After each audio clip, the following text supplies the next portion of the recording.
Film کی شروعات نادرہ نامی ایک لڑکی سے ہوتی ہے جو محل میں سروں کے تال چھیڑتی نظر آتی ہے۔ شہزادہ سلیم کے کانوں میں یہ آواز پڑتی ہے تو وہ اپنے ایلچی بختیار سے استفسار کرتا ہے۔ وہ بتاتا ہے یہ کنیز ثریا کی چھوٹی بہن ہے جو آج ہی یہاں مقیم ہوئی ہے۔ شہزادہ اسے محل میں طلبی کا کہتا ہے۔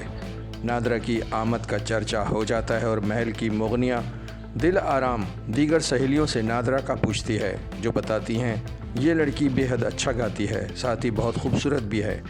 دل آرام نادرہ کے لیے جلن محسوس کرتی ہے۔ محل میں رقص و سرور کی محفل شروع ہوتی ہے۔ تانسین نادرہ کی تعریف کرتا ہے۔ نادرہ کو بلایا جاتا ہے۔ نادرہ فن کا وہ جادو جگاتی ہے کہ بادشاہ جلال الدین اس کا گرویدہ ہو جاتا ہے۔ وہیں وہ نادرہ کو انارکلی کا لقب دیتے ہیں۔ شہزادہ سلیم اسے اپنے گلے کی مالا تحفے میں دیتا ہے۔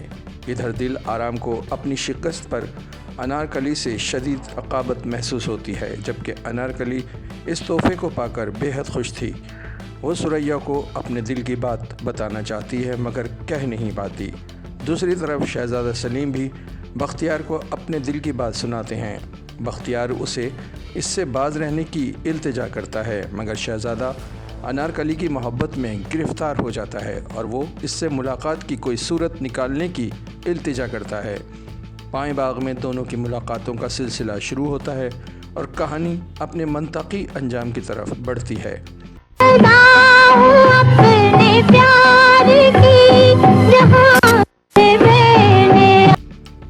پاکستانی فلم انارکلی کی کہانی مغلیہ سلطنت دور کی سچی کہانی پر بیسڈ ہے، جہاں شہزادہ سلیم، جس کا اصل نام نور الدین جہانگیر تھا، کو محل کی ایک کنیز انارکلی سے محبت ہو جاتی ہے۔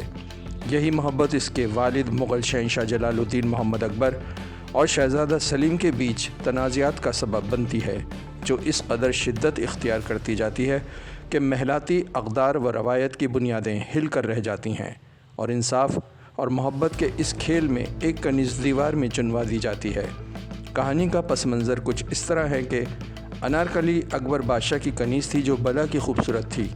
بادشاہ اکبر کے بیٹے شہزادہ سلیم کو اس سے محبت ہو جاتی ہے، جبکہ انارکلی بھی دن بدن سلیم کی محبت میں گرفتار ہوتی جاتی ہے اور ان کی رفاقتیں ملاقاتیں کچھ اس قدر بڑھتی ہیں کہ ہر زد و زباں ہوتی ہیں۔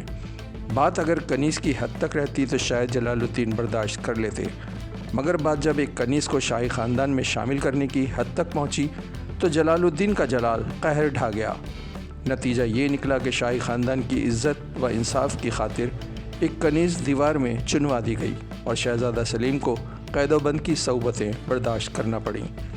مغلیہ دور کی اس محلاتی کہانی میں کئی اہم نامور کردار، حقیقی کرداروں کے نام بھی سامنے آئے۔ یوں تو مغلیہ دور کے مورخین یا اس کے بعد آنے والے تحقیق دانوں کے بیچ کئی جگہ اختلاف پایا جاتا ہے، مگر اصل کہانی جو بھی رہی ہو، فلمی دنیا کو ایک بہترین پلاٹ مل گیا اور پاک و ہند میں اس پر فلمیں بننا شروع ہوئیں۔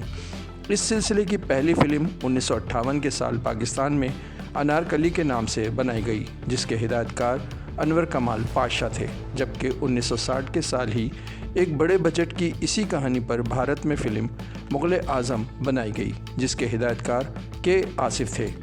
پاکستانی فلم انارکلی گو کہ کم بجٹ کی فلم تھی، مگر یہ فلم ہر لحاظ سے ایک مکمل فلم کے طور پر سامنے آئی اور ان کے تمام محلاتی سیٹ نہایت سلیقے طریقے سے بنائے گئے، جبکہ ان پر نقش و نگاری کا کام بہتر طور پر انجام دیا گیا۔ کمی تھی تو صرف رنگوں کی، مگر یہ دور بلیک اینڈ وائٹ کا دور تھا، لہٰذا اسے اسی طرح بنانا اور دیکھنا مجبوری تھی۔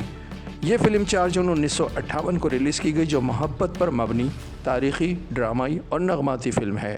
ہدایت کار انوار کمال پاشا تھے، پروڈیوسر مختار احمد تھے اور مکالمے قمر اجنالوی کے تھے۔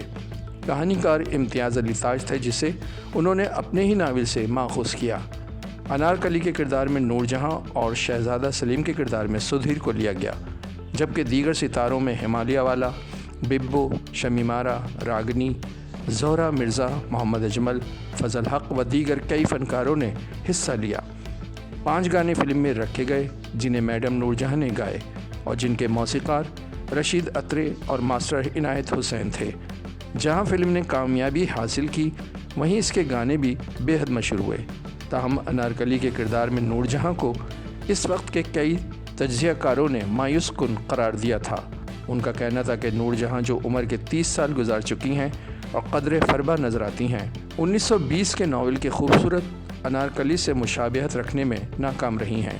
کہنے والوں نے شمیم آرا کو اس کردار کے لیے مناسب ٹھہراتے ہوئے لکھا تھا کہ یہ کردار شمیم آرا کو دینا چاہیے تھا، تاہم فلم کے موسیقی کو سراہا گیا۔ سدھیر کے کردار شہزادہ سلیم کو جہاں عوام نے پسند کیا، وہیں اداکار محمد اجمل کو ابوالفضل کے کردار کو بھی سراہا گیا۔ یہ بلیک اینڈ وائٹ مغلیہ دور کی تاریخی فلم یوٹیوب پر ایک اچھے پرنٹ کے ساتھ دیکھی جا سکتی ہے۔